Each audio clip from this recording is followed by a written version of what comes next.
সুপ্রিয় সপ্তম শ্রেণীর শিক্ষার্থীরা, ইউনিটি এডুকেশন বিডি চ্যানেলটিতে তোমাদের স্বাগতম। এই ভিডিওতে তোমাদের বাংলা বইয়ে কতকাল ধরে এই রচনাটির ভিত্তিতে পৃষ্ঠা 98 এখানে কিছু প্রশ্ন দেওয়া আছে। এই প্রশ্নগুলোর উত্তর লিখতে হবে। তাহলে চলো শিক্ষার্থীরা, আমরা এই প্রশ্নগুলোর উত্তর লিখি। প্রথম প্রশ্নে দেওয়া আছে, এই রচনাটি কোন বিষয় নিয়ে লেখা? উত্তর লিখব, রচনাটি বাঙালি জাতির ইতিহাস, সমাজ ও সংস্কৃতি নিয়ে লেখা। খ নং প্রশ্নে দেওয়া আছে, এই লেখা থেকে কয়েকটি বিশ্লেষণমূলক বাক্য খুঁজে বের করো। উত্তর লিখব, 1. আলো আঁধারে খেলার অনেক পুরনো কথা ঢাকা পড়েছে। 2. লোকজন নিজেরাই যুক্তি পরামর্শ করে কাজ করত, চাষাবাদ করত, ঘর বানাতো, দেশ চালাতো।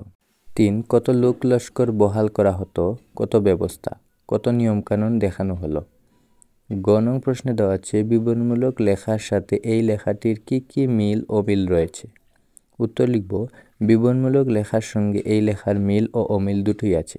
বিবরণমূলক লেখা যেমন বর্ণনা থাকে, এখানেও সেটিও বর্ণনা আছে।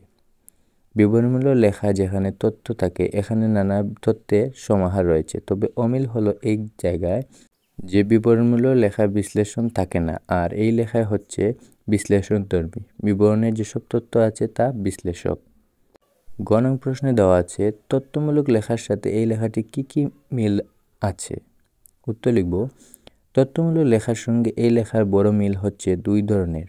লেখায় বিবরণের মাধ্যমে লিখিত, আবার তথ্যমূলক লেখা যেখানে তথ্যই প্রধান, এখানে নানা রকম তথ্য দেওয়া আছে। তবে অমিল এই জায়গায় যে তথ্যমূলক লেখা যেখানে তথ্য দেওয়া থাকে, এই লেখায় তথ্যের পাশাপাশি তথ্যের বিশ্লেষণও রয়েছে। নং প্রশ্ন, এই লেখার উপর তোমার মতামত দাও। উত্তর লিখব, এই লেখাটি একটি বিশ্লেষণমূলক লেখা। এই লেখা আমরা বাঙালি জাতির ইতিহাস, সমাজ, সংস্কৃতি নানা পরিচয় পাই। বিশ্লেষণভঙ্গি ইতিহাসে দ্বারা পরিবর্তন, সমাজের বিকাশ এবং সাংস্কৃতিক বিতর্কের ধারা সম্পর্কে জানতে পারি। তাহলে শিক্ষার্থীরা, এই ছিল তোমাদের বাংলা বইয়ের পৃষ্ঠা 98 প্রশ্নগুলোর উত্তর। ভিডিওটি ভালো লাগলে অবশ্যই চ্যানেলটি সাবস্ক্রাইব করতে ভুলবে না।